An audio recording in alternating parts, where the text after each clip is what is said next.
Hello, hello! Welcome to PyroKitty's Tavern, friends. And I hope you are ready for something new. We are going to try a little something new today. I am going to be reading to you a short story from the, I believe the 1920s. Let me double check the year. I meant to check that beforehand, but I forgot.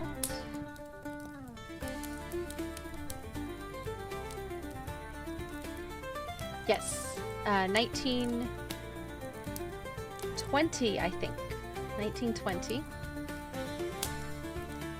This is going to be The Star Inn, which is a short story out of the collection called From Out of the Silence by Bessie Kyffin-Taylor.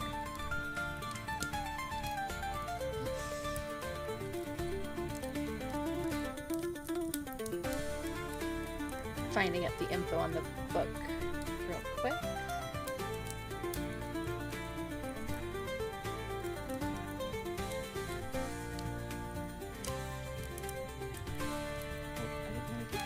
Okay. So yeah, today I'm trying something new. If you are new here, welcome to PyroKitty's Tavern. I am April the PyroKitty, and as you can see today, we are having a sort of spooky campfire story outside of the tavern.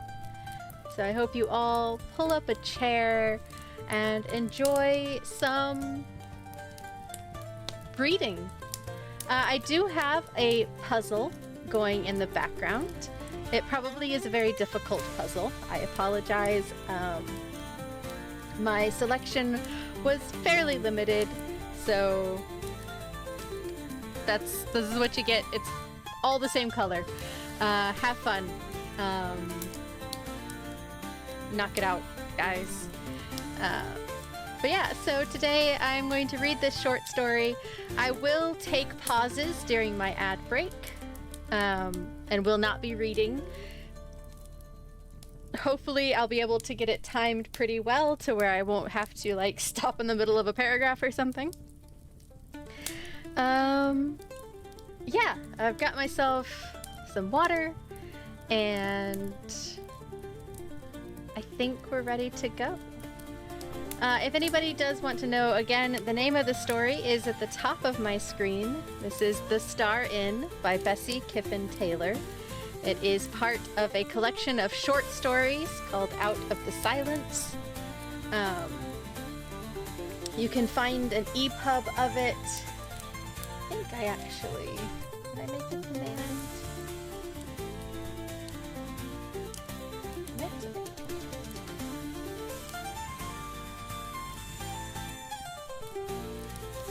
Oh, I see. Story. There it is. So that is where you can find it on Amazon if you want to pick it up for yourself. It is outside of the public domain, so I wanted to pick an older story that was outside public domain. Well, in public domain? Outside copyright, so that I would not run any risk of any strikes. So yeah, without further ado, I guess let's get started. Again, I have never done this before. I plan on reading a different short story from this collection by Bessie Kyffin-Taylor today, on Sunday, and on next Thursday. So if you're interested in just listening, join in. Again, if anybody is just now hopping in, I do have a puzzle going in the background. Feel free to attempt that one. It is a challenging puzzle, I apologize. And hopefully we won't have too many internet glitches today. And without further ado, I'm going to get started. This is The Star Inn by Bessie Kyffin-Taylor. What do you say to a change and a bit of a rest, old lady? I'm with you every time, dearly beloved, was my reply. After this exchange of brilliant remarks, my brother and I sat and gazed at each other in silence. But silence was not an unusual thing between us. We were so essentially two of those people, alas that they are so rare, who can contentedly pass long silences in perfect accord and happiness. We were neither of us exacting, and each was sure of the other, sure that no call could be made that would not be answered if possible, sure that if either had a burden, heavy to be borne, the other was waiting and ready to lighten it. Circumstances prevented our being much together, but long absences never wore any thinner the strong link of affection that bound us together. But when, as now, opportunity came for us to spend a few days in each other's society, we were not slow to grasp it. After his preliminary remarks, my brother puffed complacently at his much blackened pipe, while I waited, with 100 plans flying to my mind. Not too long a journey, he said, vouchsafed, in answer to my unspoken query. But somewhere alone, where people cannot find us. And telephones cease from ringing, I murmured. Then he smiled, and the rough-coated dog, stretched at my brother's feet, smiled too. He surely did, for my brother stopped to pat him, with the remark, "You too, of course, old boy." You may not believe me, most likely you won't, but a deeper glow shone in the loving brown eyes of the old dog. Understood? Of course he understood. It is we, poor ignorant humans, who do not understand, and are deaf and blind to the sensitiveness, devotion, and love lavished upon us, whether worthily or not, by our four-footed pals.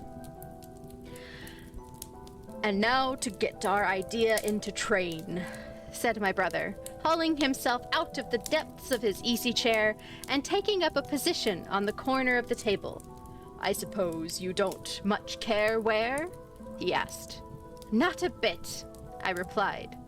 Then, said he, let's open a timetable and race through it for places not more than an hour or two away. The search ended in our stopping abruptly at a station called Pine Side. Why we selected it, we were never quite clear.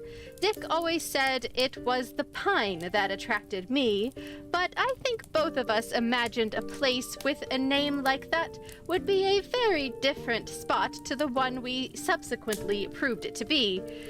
However, we decided upon it and stuck to it, and in our usual erratic way, made up our minds to journey there without even finding out whether it was a town, village, hamlet, or indeed anything beyond a station.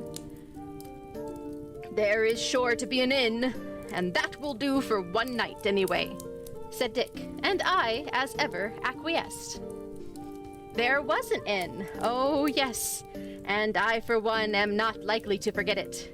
But to return to our beginning, we parted that night, far into the night indeed, watched and followed with faithful persistence by Timothy's brown eyes. The poor doggy, refusing supper or bed lest we should slip away with our boxes on our backs and leave him behind.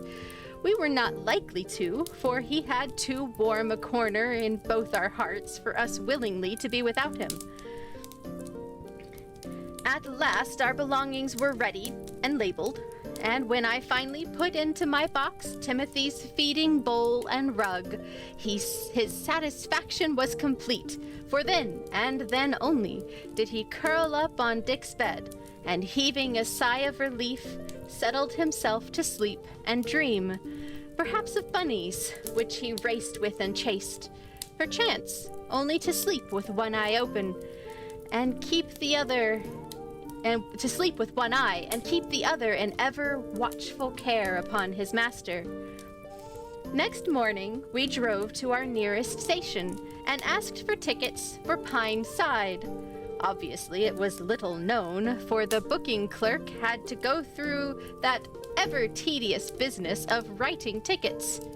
"So far, so good," whispered Dick. It isn't a much sought-after place anyway." "How many changes have we?" I asked a weary-looking porter. "Dunno," he replied. 3 or 4, I expect." "And what time do we get there?" I went on. "That depends," said he. "Sometimes you're early, often is not late, sometimes very late. It depends on the market." "The market?" I said. "Where? What market?" "Pineside, of course," he answered, looking with an expression that seemed to put me down as a poor, ignorant kind of soul, and then he slunk off, leaving me standing with a bundle of sticks in one hand, a bag on the other, and murmuring, "Market?" to myself. A sudden bustle announced the arrival of our train, and we and our belongings were soon comfortably settled in a compartment, and off on our vague journey. The journey itself was nothing out of the ordinary, except as to the changes, of which there were 5, and each subsequent train we entered seemed slower than the last. It is unnecessary for me to give the direction of our destination, except to say that we traveled north, and that our spirits rose as we drew nearer and nearer to higher hills and purer air. It was growing dark as our slowest of engines laboriously grunted itself to a full stop at an odd-looking junction.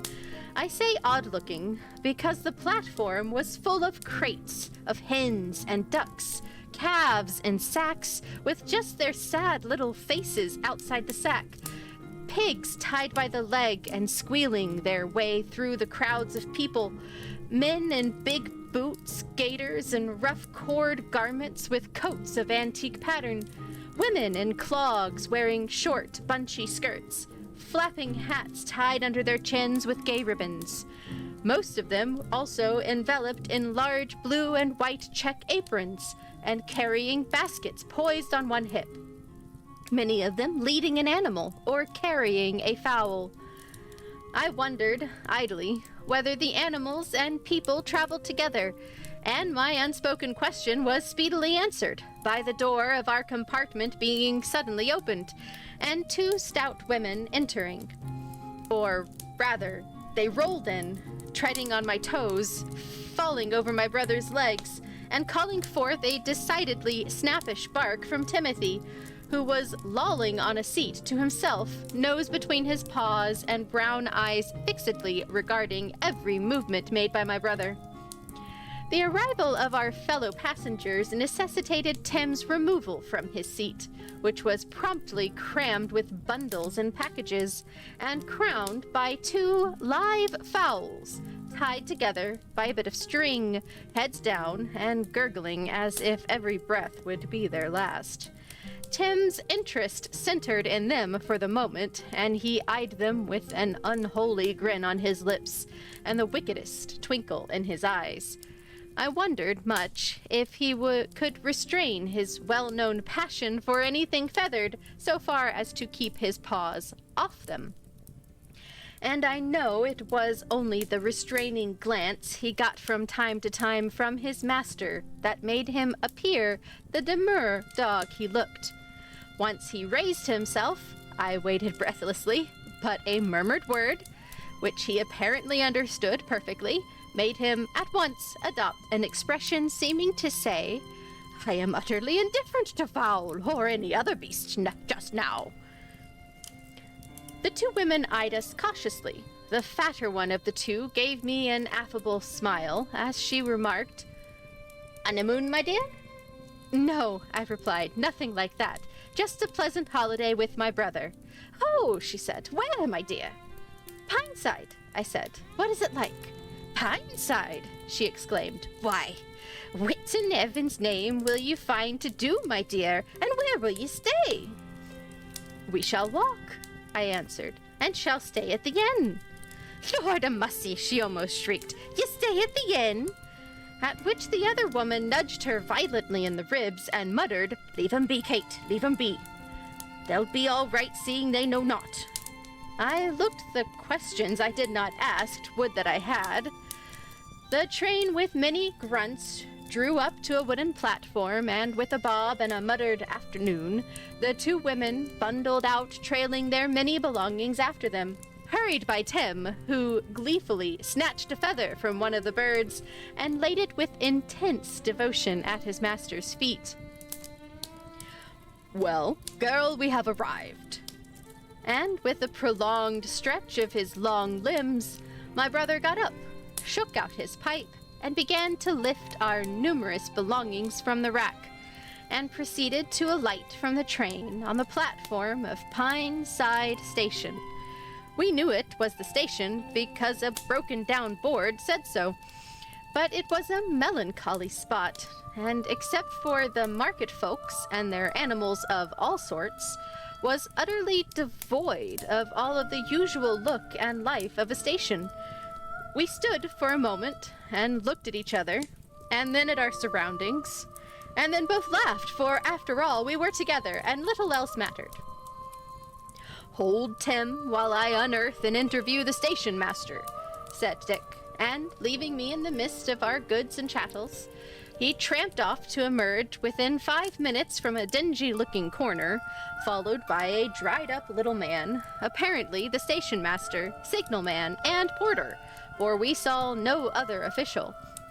He and my brother were talking in a low tone as they approached me, and I caught the words, "You can but try, sir, and say nothing."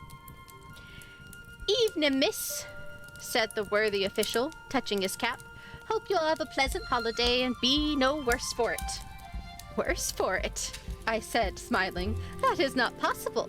I'll be all the better." He looked at me with a keen little gimlets of eyes from under shaggy white brows, and went back to his dingy room without further words. "Come on, Pat. I know where to go," announced my brother, grabbing a bag and rugs, and leaving me with the rest of the things.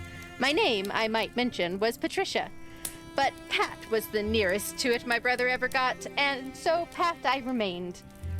"Where are we to go to?" I asked. "The Star Inn," he replied with a grin, and we set off. "How far?" I next inquired. "Wait and see," was his only answer, and as we trudged down the narrow, muddy lane leading from the station, and so out into the main street. I should say only street, for one could scarcely call the many straggling lanes we passed by the dignified name of street. Broad Street was the name of the one and only.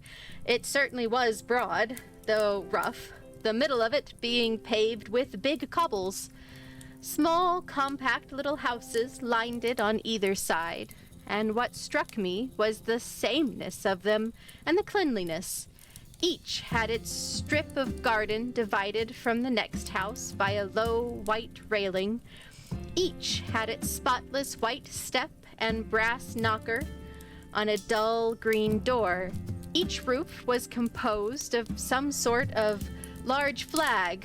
There were not slates or tiles. The windows were the only thing in any way different from each other, and they showed a decided individuality. Some had scarlet blinds, some white, some had pots of flowers, and one or two had singing birds in gilt cages. There was an entire absence of people, so I surmised they lived in the back premises, and the front rooms were for show. Presently, my brother stopped under a dull red lamp. "Here we are," he said. "This is the Star." "Oh, is it?" I said. A low, rambling building with a similar roof and very neat windows, most of them full of scarlet geraniums. Blackened oak beams seemed to support two big gabled windows, a long veranda reaching nearly the entire length, and a white cat on the step washing its face. Such was my first impression of the Star Inn. I looked at Dick, and Tim looked at the cat. Presumably they spoke, for the cat, after one scornful glance, fled precipitately, and we rang the bell. A little old woman answered it. She had a face like a russet apple, snow-white hair, eyes like little blue beads, and not any teeth. She was dressed in a lavender print frock and wore clogs. "Well, what do you want?" she said. "We want 2 bedrooms and a sitting room, some food and a wash, and we want to stay here for our holidays," was my brother's terse reply. "Well, I never did," quoth the old dame. "I never did." "Neither did we, I'm sure of that." Come in," she said. "Visitors for me after so long." And muttering amiably to herself, she led us into a sort of parlor. It was spotlessly clean and uncomfortable.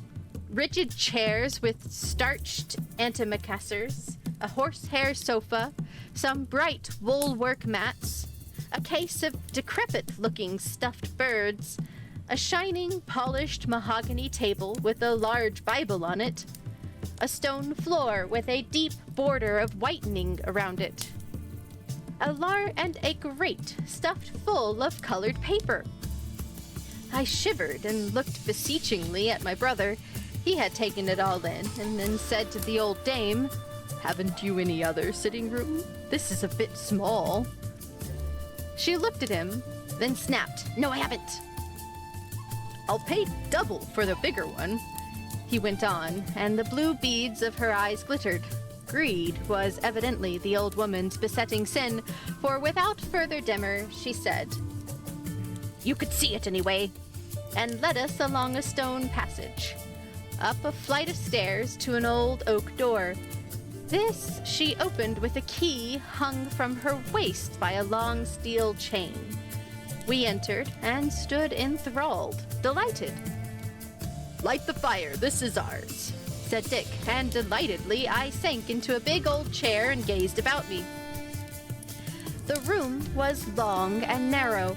It seemed to be, as far as one could judge, almost the entire length of the house, and except for the passage from which we entered, would have been as wide as the house, or rather as deep. Did we have a blip?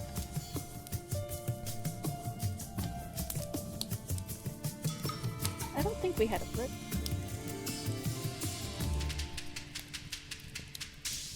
Maybe we did. Hold on.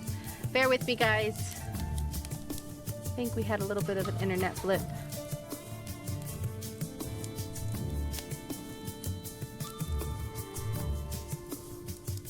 Alright. I think we might be back.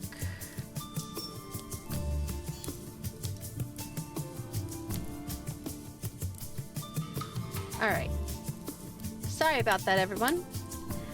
I'm going to start back over at the top of this paragraph. Like I said, we seem to have had a bit of an internet blip. Pause, refresh if you want to make sure you're caught up on the stream, but it seems like we're better now. The room was long and narrow. It seemed to be as far as one could judge, almost the entire length of the house, and except for the passage from which we entered, would have been as wide as the house, or rather as deep. The floor was merely white boards, but they were scrubbed as white as snow. The center of the room was covered with an old English rug in faded shades of blue and buff. The walls were only colored a dull blue. All of the woodwork was the same well-scrubbed white unpainted wood.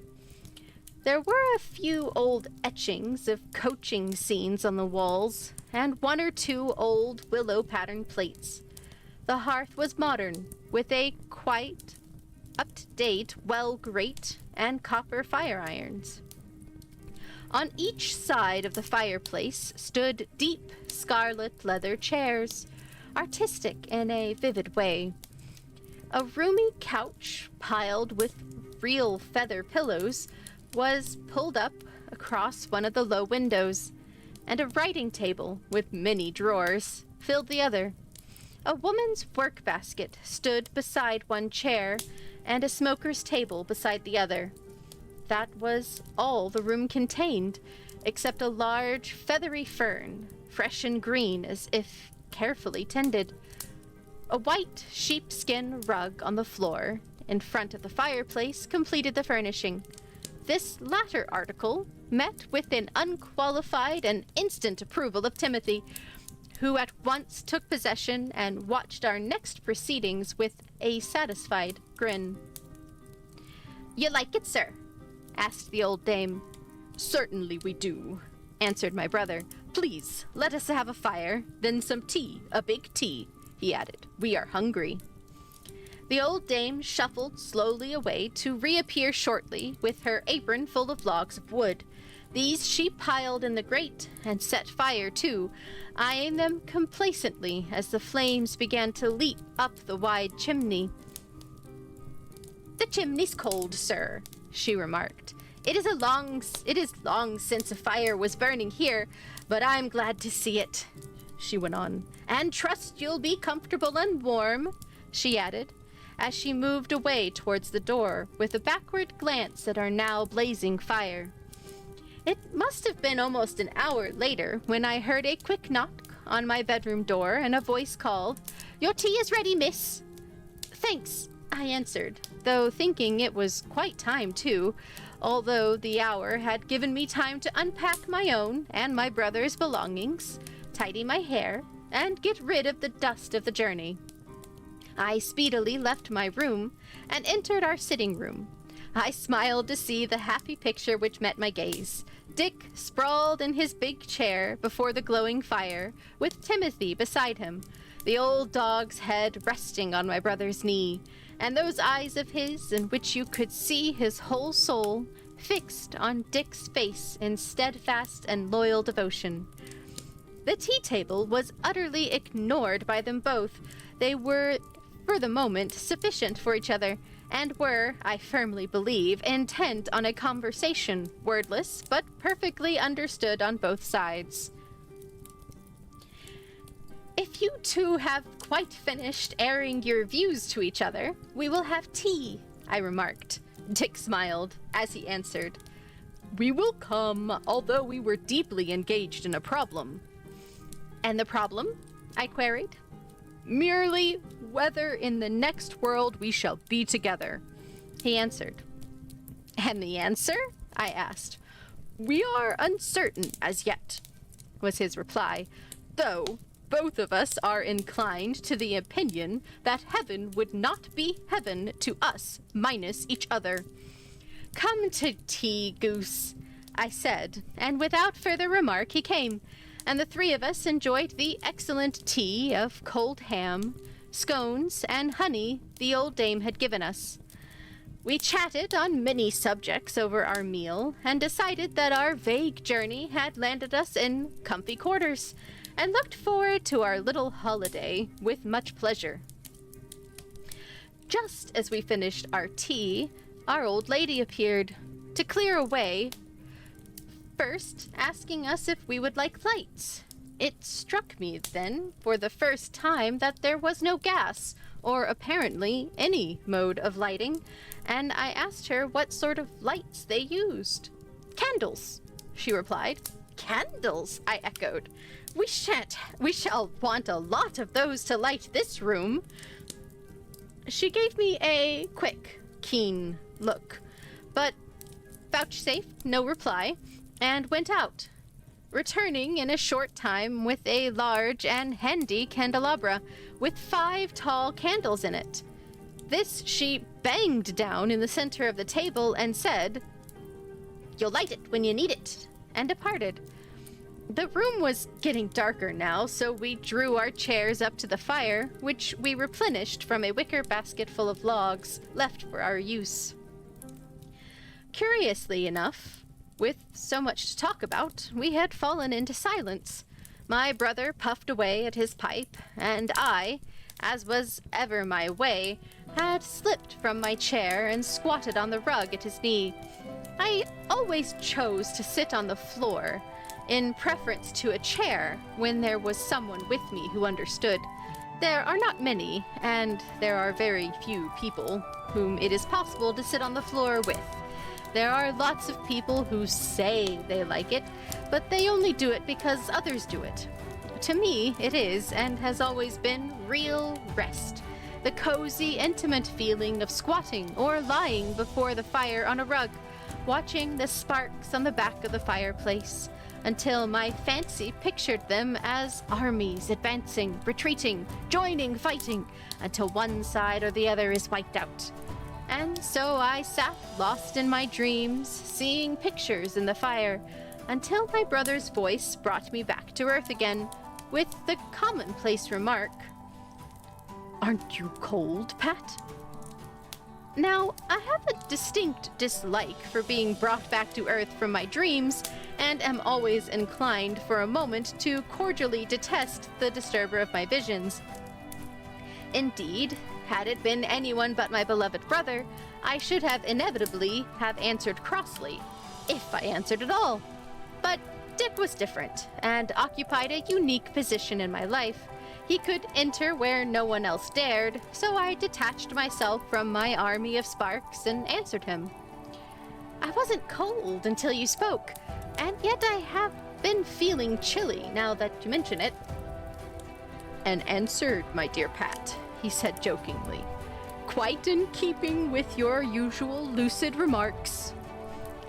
"Well," I said, "we've got a big enough fire to cook us, so it really does seem absurd to talk of being chilly."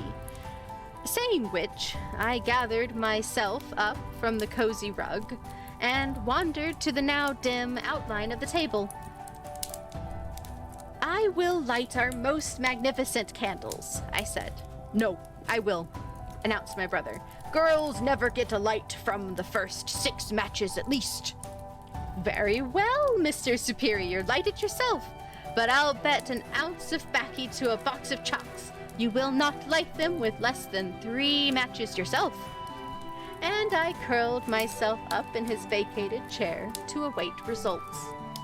He laughed as he struck a match. I did not trouble to turn my head. My armies on the chimney back were advancing, and I was once again deep in contemplation of their maneuvers. My brother's voice again aroused me. "Pat, come here." "What's the matter now, old worry?" I asked without moving. "You have won your bet." "Oh, that was, you have won your bet," he answered in a voice that struck me as a little queer. "Come here," he added. "My matches are mad, I think." With a sigh, I pulled myself out of my chair and moved to his side as he stood by the table in the darkness.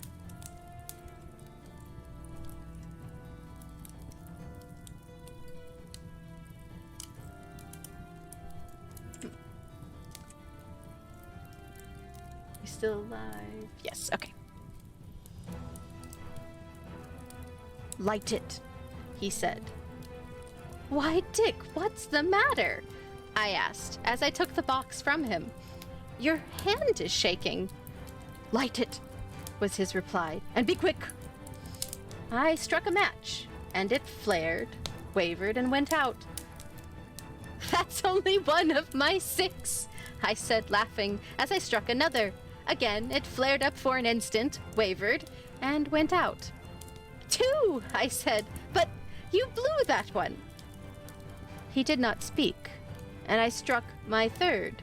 It burnt well. I leaned over to light the candles, and out it went. "You did blow it," I said. "No," he answered. "All mine did that. There must be a beastly draft from somewhere. Try another." I did, and as I held it for an instant, it lighted up Dick's face, and the extreme whiteness of it struck me. I bent over again, and this time succeeded in lighting 1 candle.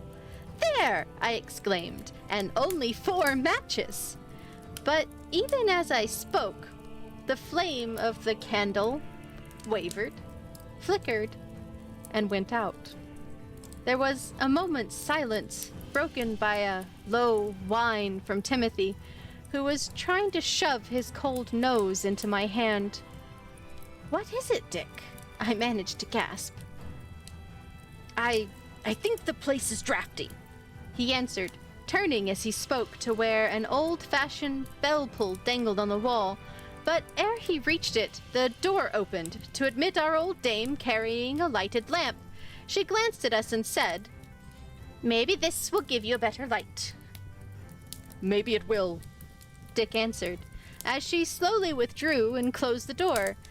The glow of the lamp showed the room in a new aspect, though it only lit up part of it, leaving the corners dim and shadowy. Neither of us spoke as we once more drew near the fire. Dick was the first to speak, to break the silence, and his remark was addressed to his dog.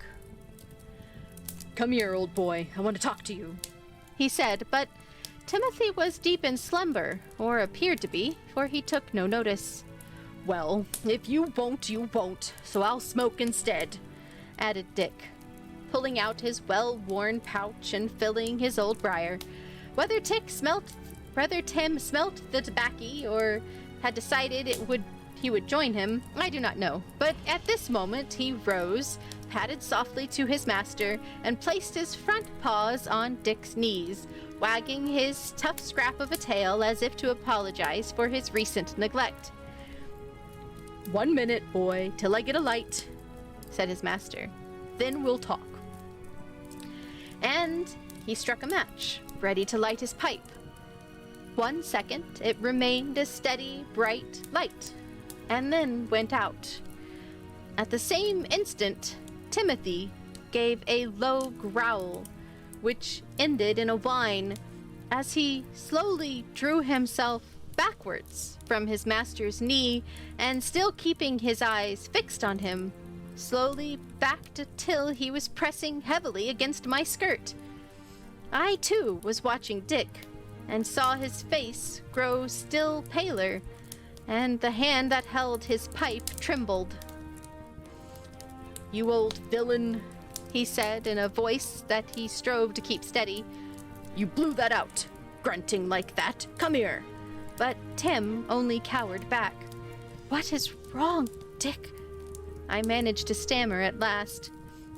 "I don't know," he answered, "but I think we are all overtired, and bed is the best place. Come along, dear, I'll see you to your room. It is a little early, but you are tired." So, putting his arm over my shoulders, he quietly pulled me out of my chair and led me away, Timothy, now quite himself again, gleefully trotting at his side. Oh. "Hello, Christmas cat. Welcome in. Thanks for the lurk."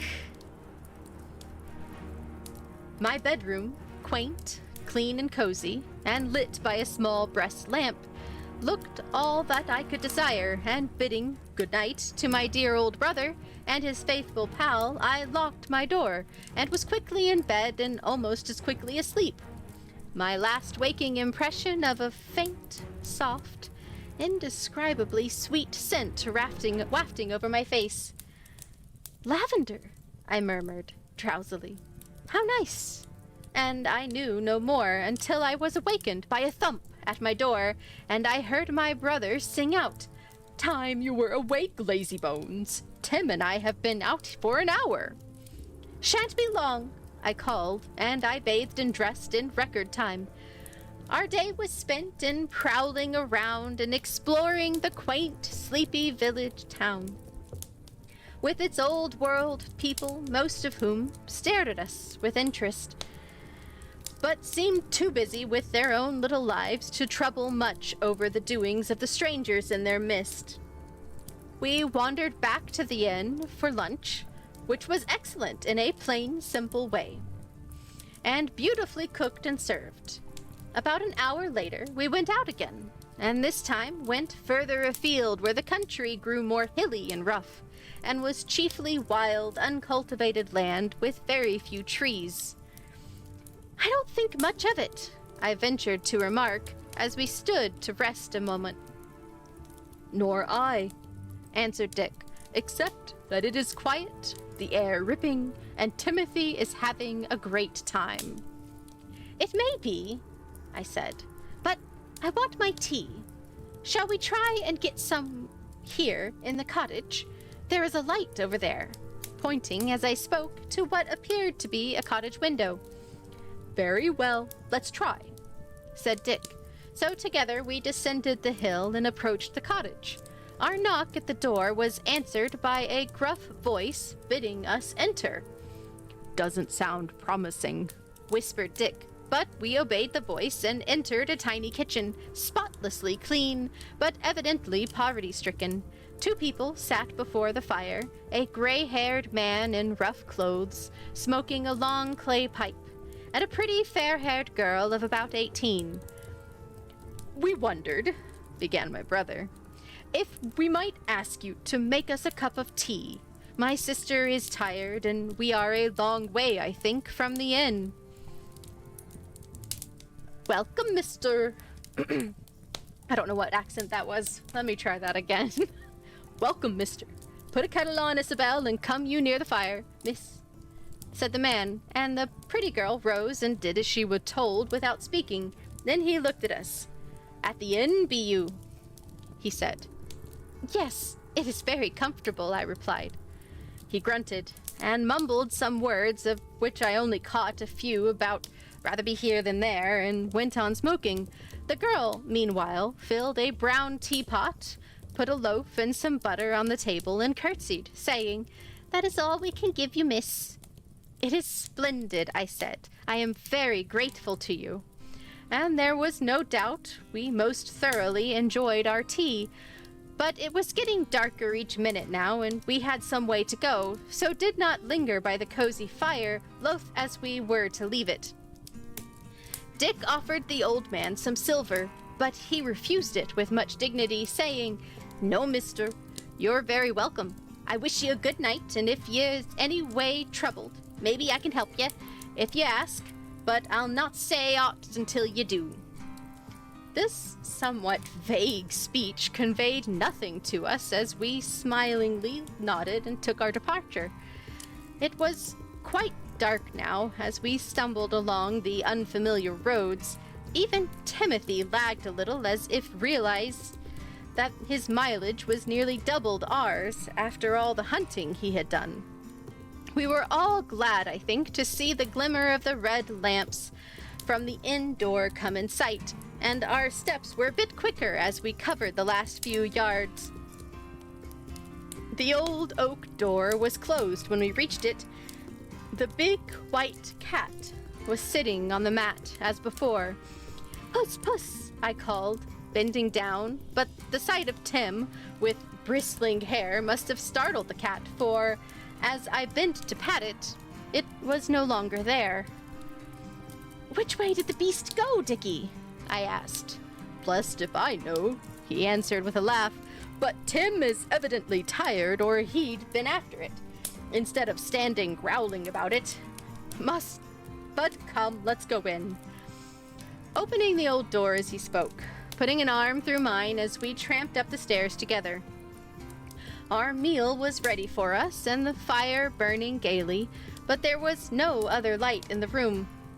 I left Dick and went off to get tidy, and for the first time really inspected my room, as the previous night I was too tired, and this morning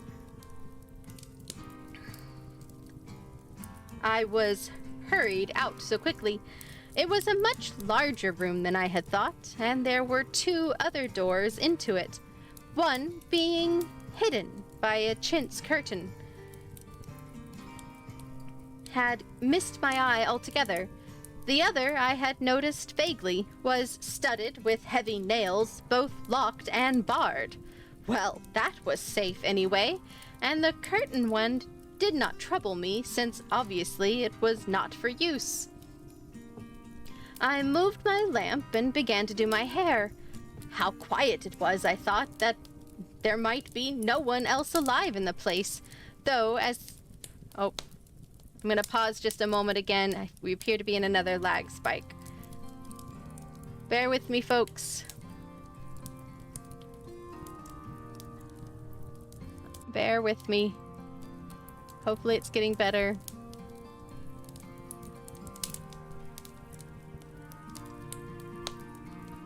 Come on. I believe in you, Internet.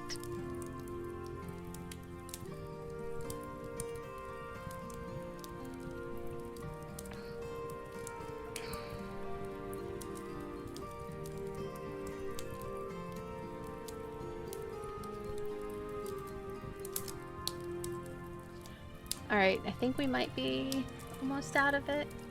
No, we are not. Come on. Go back up bits.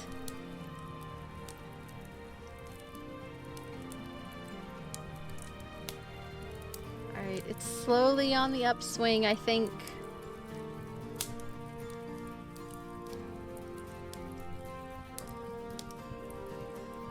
Might be coming out of it. Pause play, catch up with stream.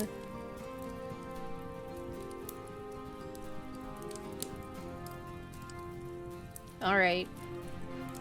Is it any better? How are we? Okay, it looks like we might be through it. I'm gonna wait just another moment.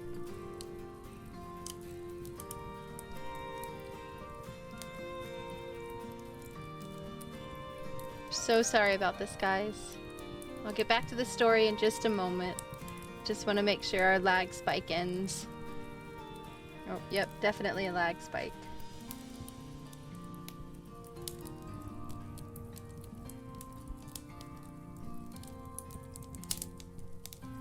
Definitely a lag spike going on. Bear with me, folks.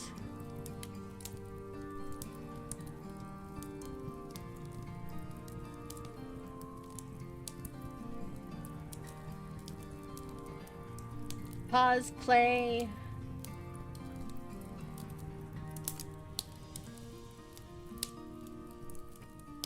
Oh, this is a longer one than usual.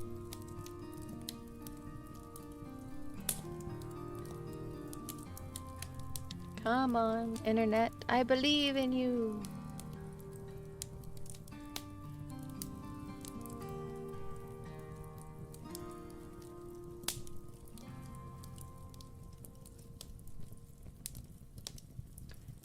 Alright, are we back stable? Pause, play.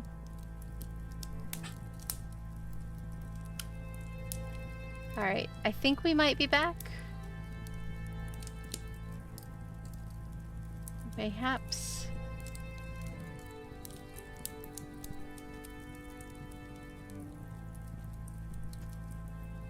I'm waiting just a moment.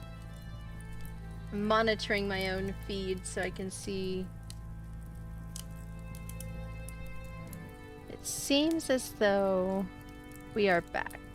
Okay, I apologize for that. That one was a really bad lag spike, but we seem to be back now.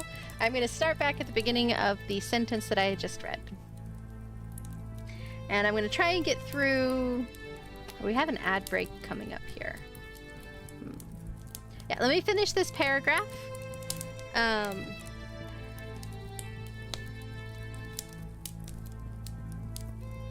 Yeah, let me finish this paragraph and then I'll leave you in suspense briefly. I moved my lamp and began to do my hair. How quiet it was, I thought. There might be no one else alive in the place, though, as this thought crossed my mind, I heard a murmur of voices close to me. Someone else coming to stay, I thought, and went on placidly doing my hair. Again, I heard the voices, and a soft, tinkling laugh reached my ears. I paused, with my hairbrush in the air, to listen, and heard a man's voice speaking. I could nearly hear the words. The tone, at any rate, was clear. A deep, domineering note seemed to run through the whole sentence. Almost a commanding sound, and then this silvery, tinkling laugh. Pretty, I thought, but mocking. Then there was silence, and I finished my dressing, humming a snatch of a song, and left my room to join my brother. I found him asleep in the depths of his big chair, Tim at his feet, one eye steadily fixed on his master. Evidently, the rest of our meal had been placed on the table unheard by Dick, for our coffee pot was there also, covered by a gigantic scarlet cozy. Softly, I bent over my dear lad and planted a kiss on his forehead. He woke with a start. All right, at that, I'm going to pause, and we're going to run this ad break, and then I will continue. I probably will be able to finish it before we hit another ad break, but we will see how the lag spikes hit us.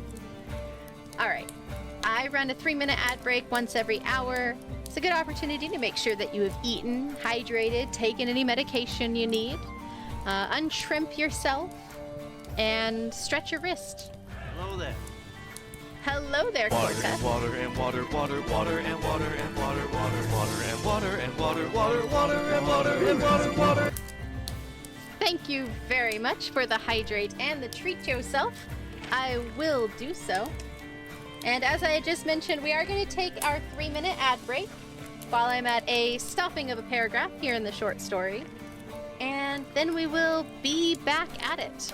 And I think we're about halfway through the story-ish, so we'll keep on going. And I will see you all in 3 minutes. If the ad break ever starts. I'm going to eat my treat and get some more water during the ad. So I will mute my microphone for those of you that can hear me. I will be back before the ad break is over.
Alright, and I am back for those that can't hear my voice. The ad will be ending here in about 40 seconds. And then we will get back to it. As a reminder, we do have an extra hard puzzle going. I don't know if it is completable in the time we have left. 20 seconds remaining. And then we are all free from ad jail.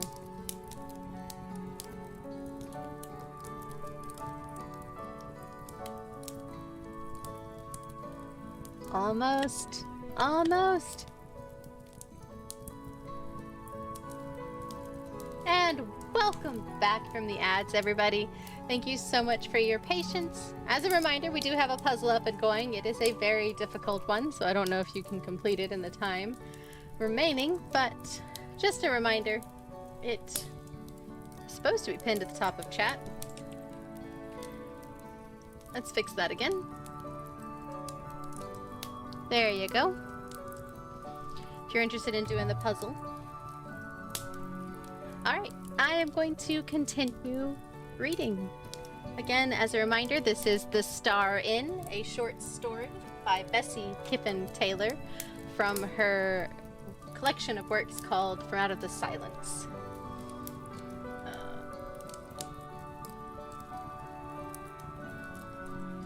Here is a link to the Amazon listing for it if you want to pick up a copy of the collection of short stories for yourself.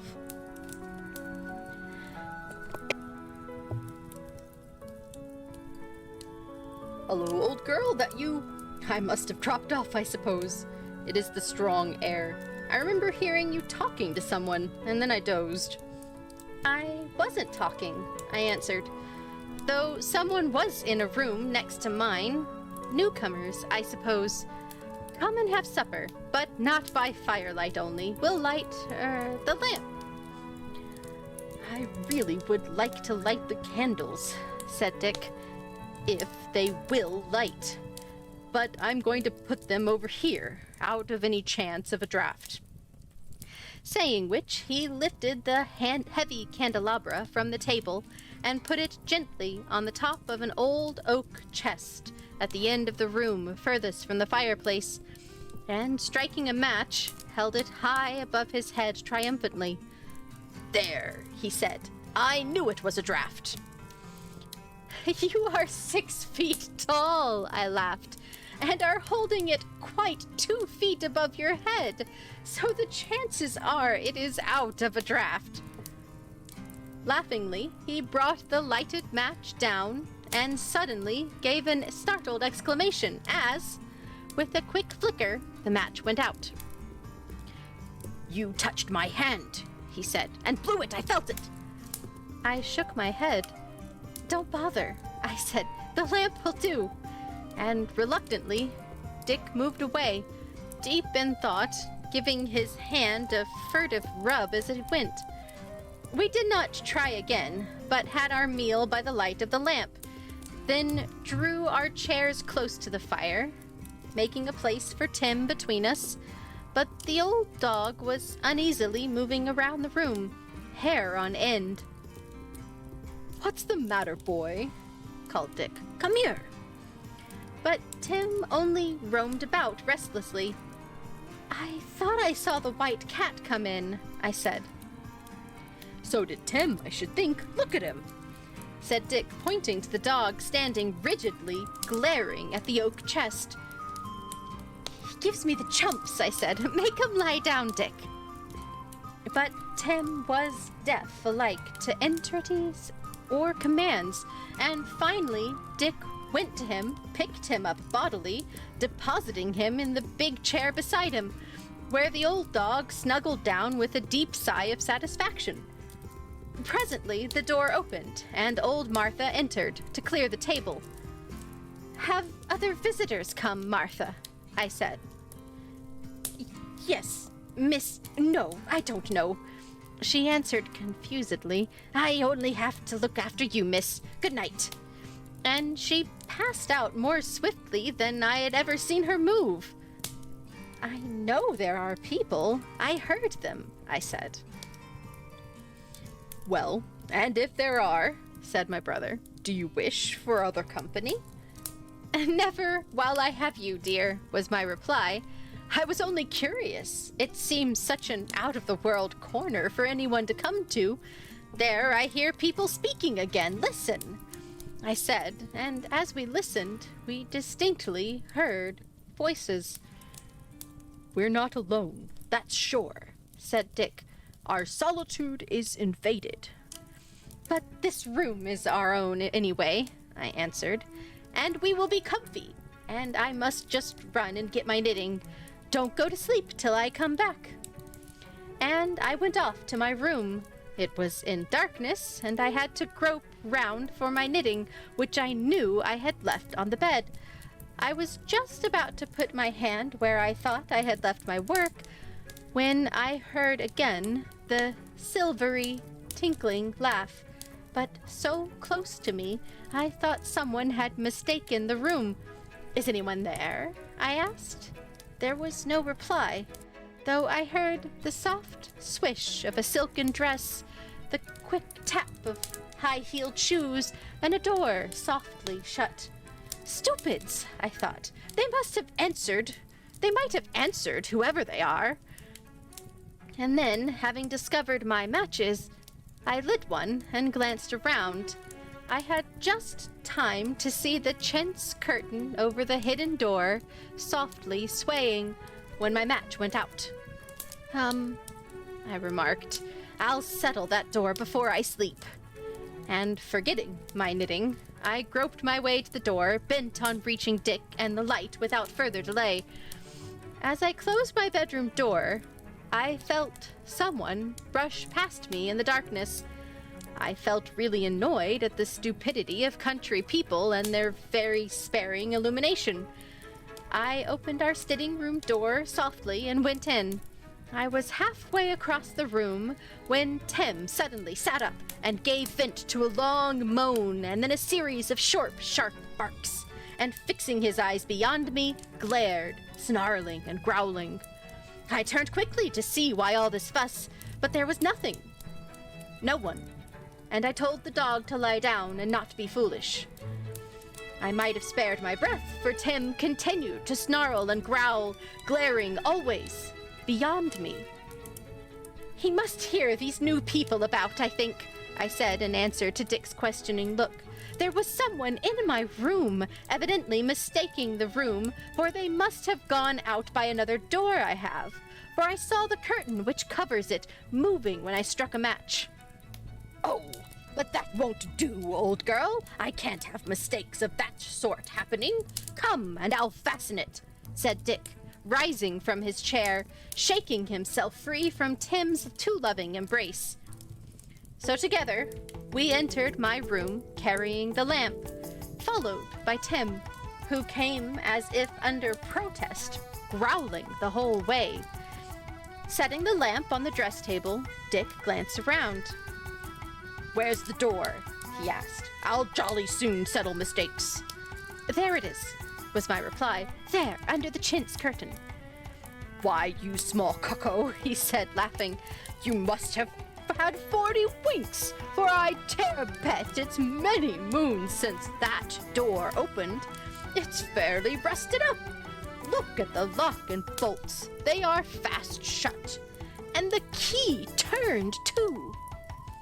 I looked, but was unconvinced, shook my head, saying, That door was opened, dear boy, and I intend to open it again, so help me.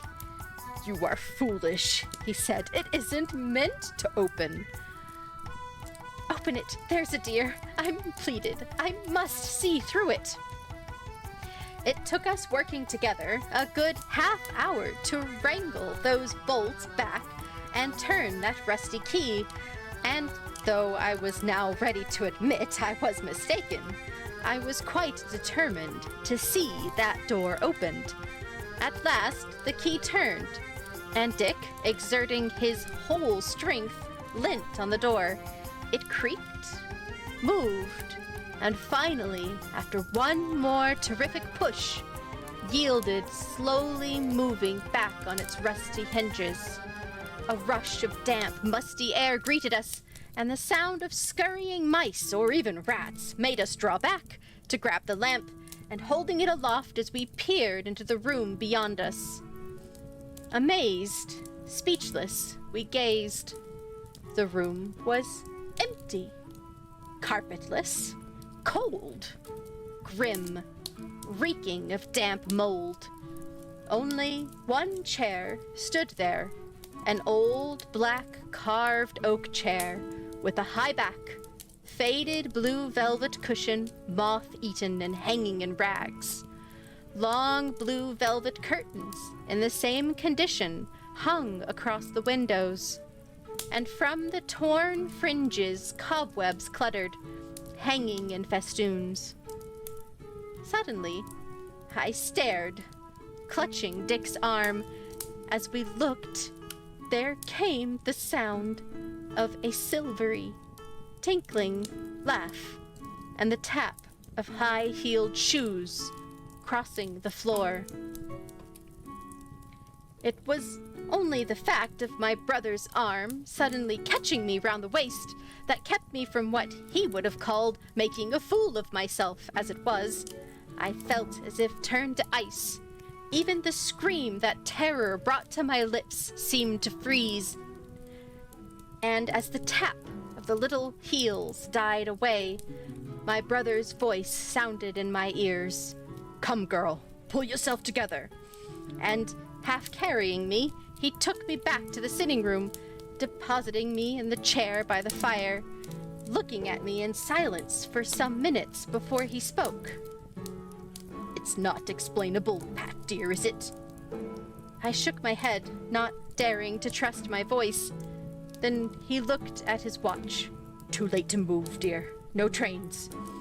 This, in answer, I think, to the appeal I knew he must see in my face. Suddenly, I missed Tim. "The dog!" I managed to whisper.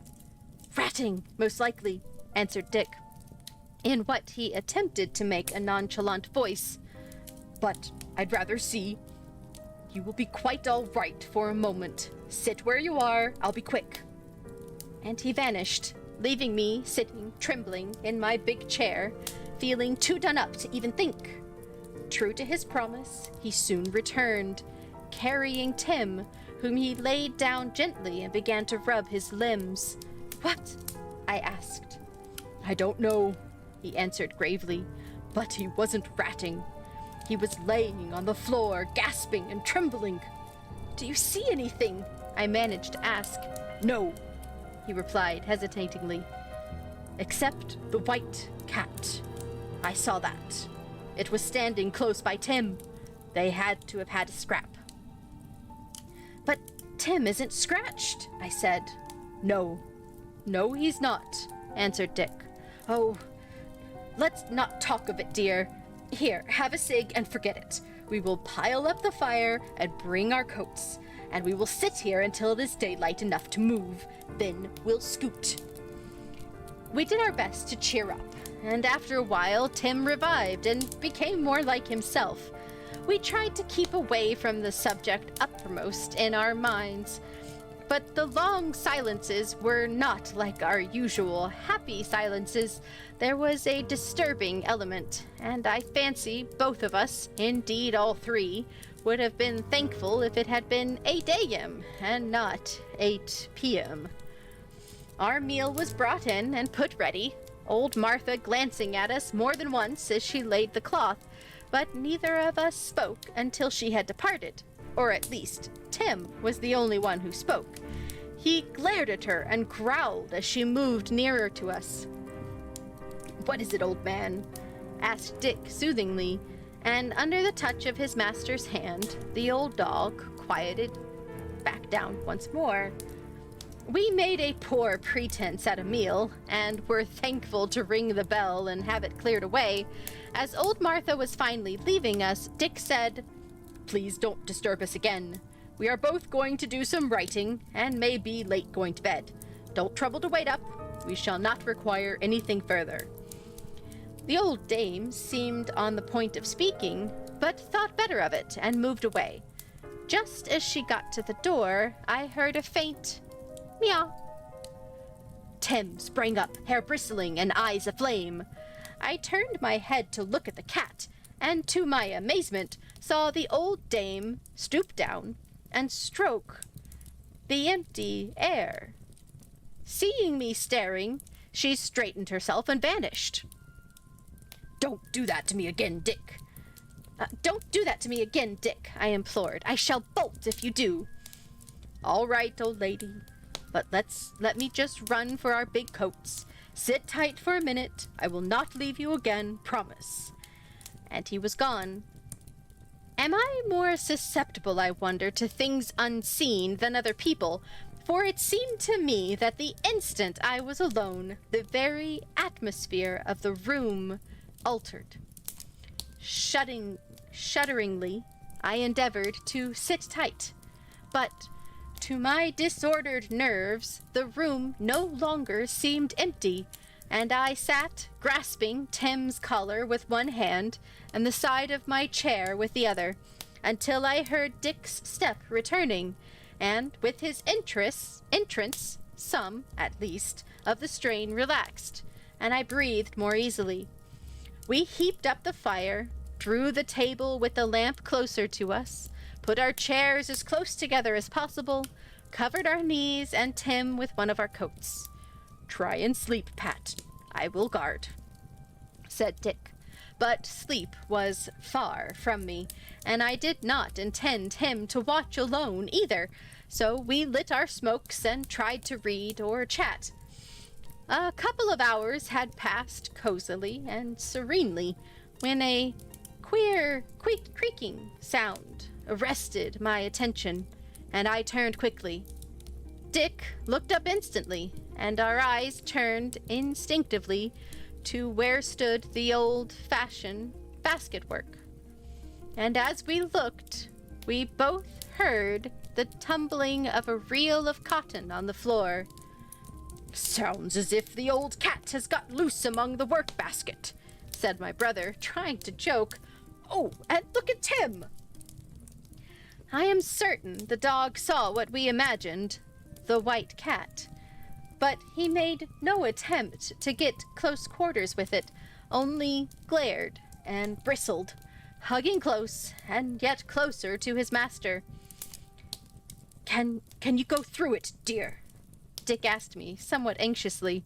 I fear we are in for something of a night." "I'll try," I whispered. "I'll stick to it if I can. I've always hankered to see and hear ghosts, so I must be glad my wish seems about to be realized.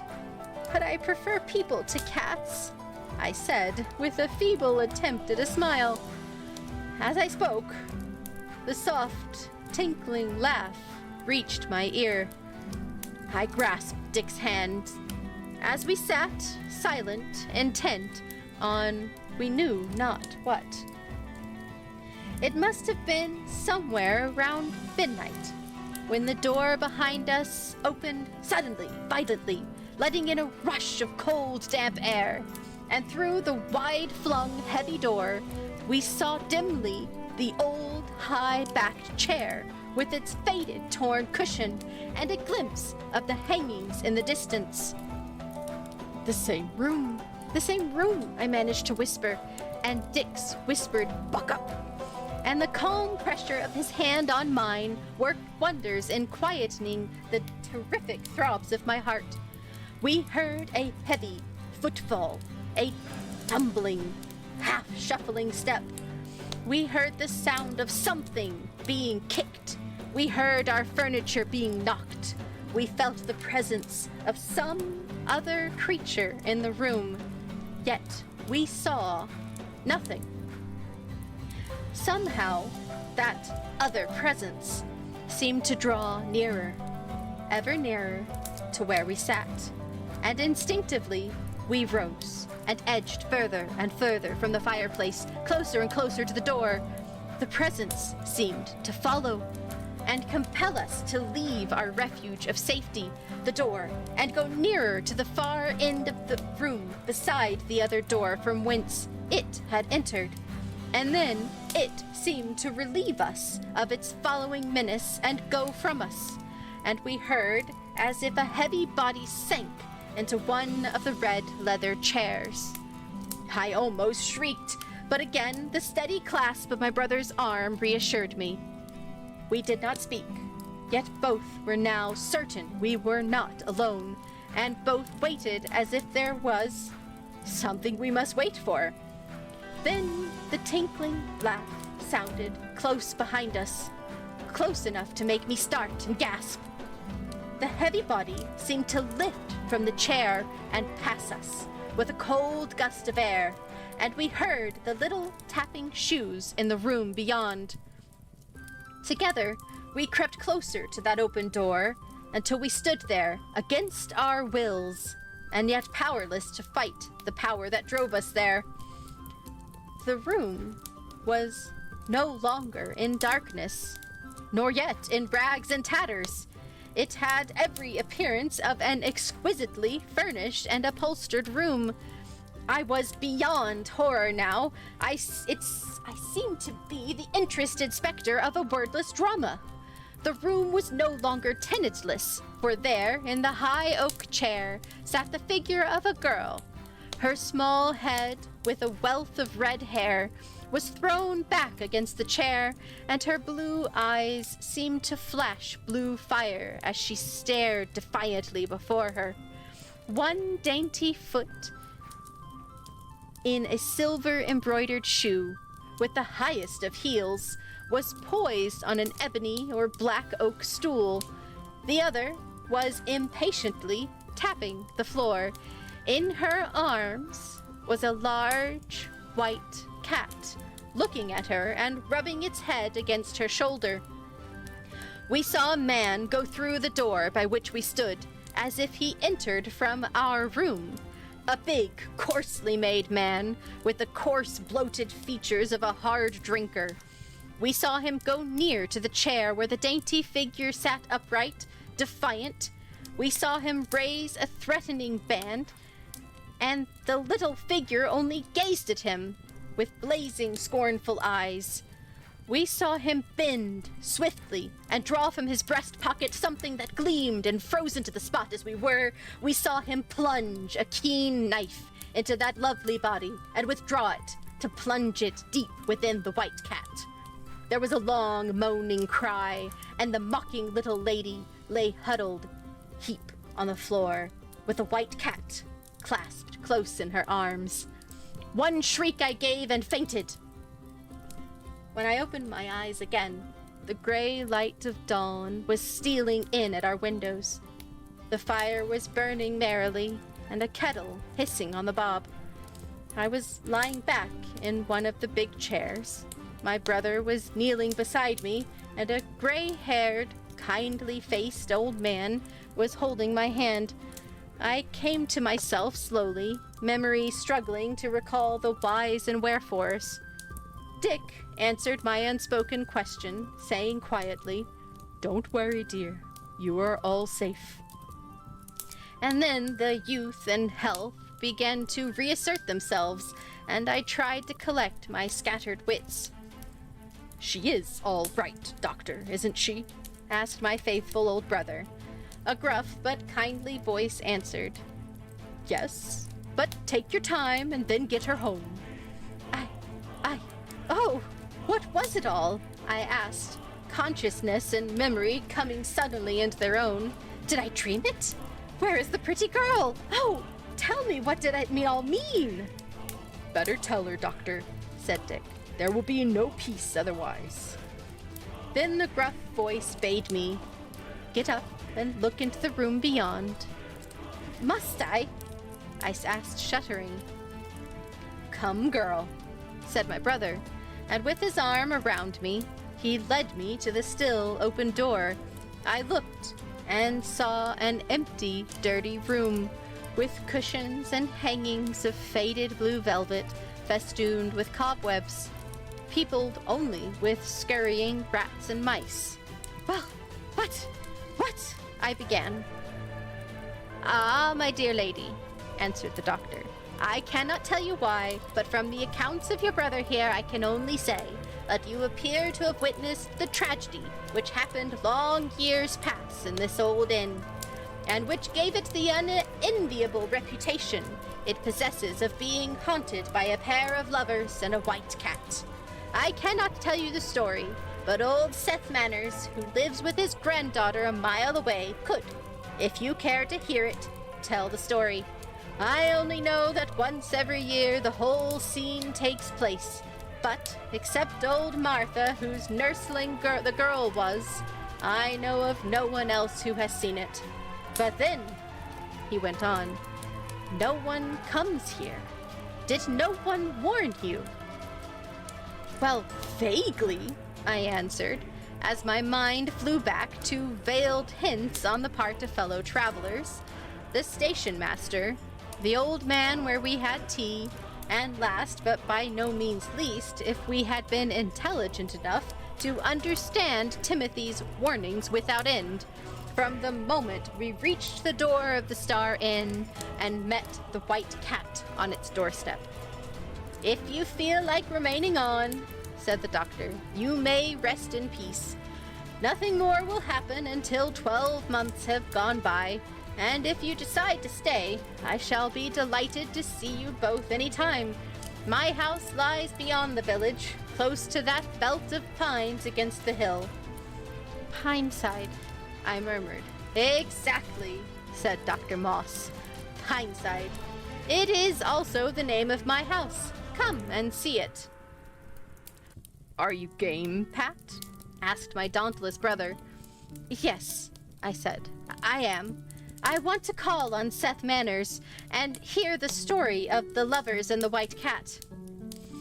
And so we stayed, and were greatly bowed down to in the village, and on account of what they call Lancashire grit. And maybe there is something in that same grit which enabled two unsuspecting, sensitive beings to witness, without losing their reason, a tragedy of other days, enacted as clearly as we witnessed this one. If I must be quite truthful, there is no other being in this world with whom I should have had the nerve to see it through with, but that one beloved brother, with his calm and steady courage and ever tender care. We spent the remainder of our holiday there, where we began it, and not the least enjoyable part of it were the happy hours of talk and mutual interest we spent with our kindly friend Dr. Moss. We found under the gruff exterior one of the kindliest natures that ever lived, and our talk, in those quiet evenings beside his study fire, often led us into channels deeper than we could navigate, for, scientist as he was, he never succeeded in explaining away those things which we saw with our own unclouded eyes and heard with our keen ears in our quaint sitting room at the Star Inn. And one day, when I had recovered from the shock to my nerves, we called on our old friend Seth Manners, and over a cup of tea and a crust from his big loaf, we told him our experiences at the inn and begged him to tell us the story. He took a great deal of persuading, but more, I think, because he liked to feel his was the important position of being the only person besides old Martha who knew the story and could faithfully recount it. "It is no long tale," he began, "so sit ye here, miss, and when I gets my pipe a-going, you shall have it. It's like this," he began between puffs of his pipe. "Sir Dan Barnes owned all this place and thought he ought to own the souls and bodies of the people as well. And Miss Maudie, the rector's pretty girl, said always as head would..." Sorry, this one has some older text. Let me get through it. "And said as always, as he'd not browbeat her, she'd see to that. Happen her old father knuckled under a goodish bit to Sir Dan, and when Sir Dan sets eye on pretty Miss Maudie, just when she's come home from school in London, the poor old rector was in a bad way for money. His youngest lad was a wrong un, and he got bettin' and drinking, and old Sir Dan got the lad in his clutches and led him on, till the lad forged his employer's name to a big pot of money, and then begged of Sir Dan himself, and Sir Dan said he'd pay the cash, if Maudie would marry him. The girl was driven to it, though her heart, poor lass, was give elsewhere. Sir Dan gave her a week to make up her mind, and she gave in, but must take her big white cat Bimbo with her. Sir Dan hated that cat. It alas spitted at him, but the girl said me and Bimbo or neither. So he took them both, and while the hall was being done up, they lived at the Star. Sir Dan, he was blind drunk every night, and he treated the girl shameful, but whenever he raised his hand to hit her, Bimbo spit at him and often clawed him, and the girl just laughed and mocked him. He used to chase the pair of 'em round the room and threatened to kill 'em both when he got 'em.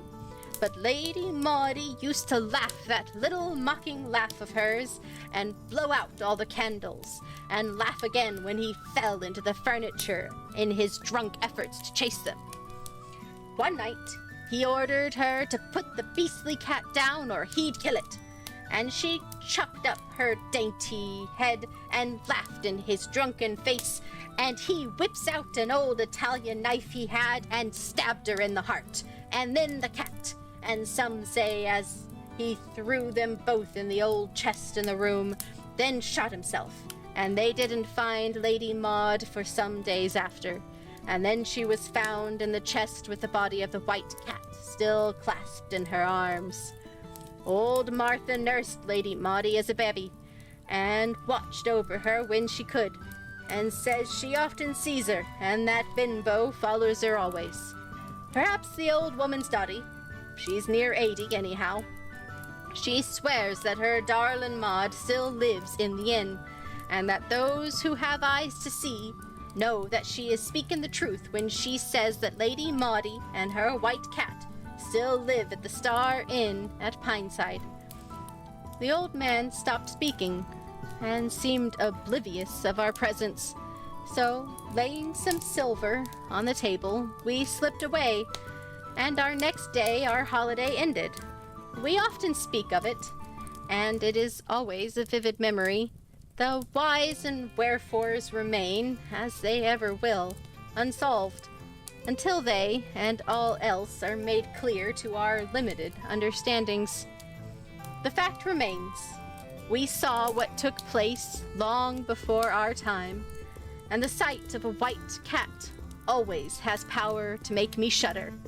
And remember, the Star Inn at Pineside. And that, my friends, is the Star Inn short story by Bessie Kyffin-Taylor. I hope I did a decent job reading this to you.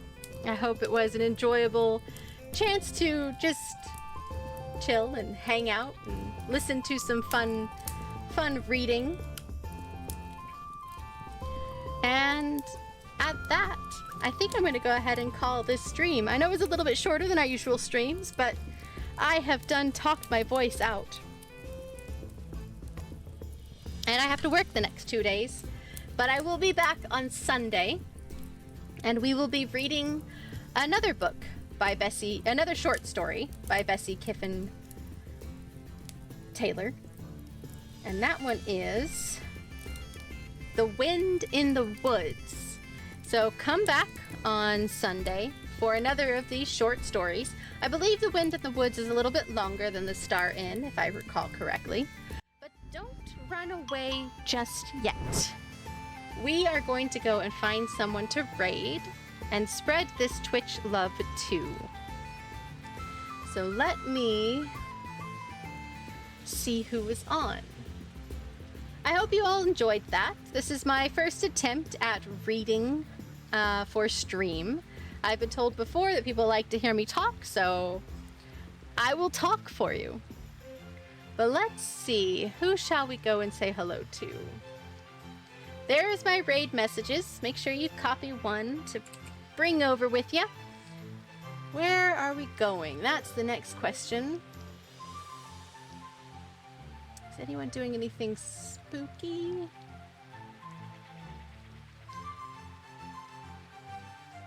Doesn't look like it. Well, let's go say... Let's see. Let's go say hello to Be at Easel. Let me see what they're doing right now.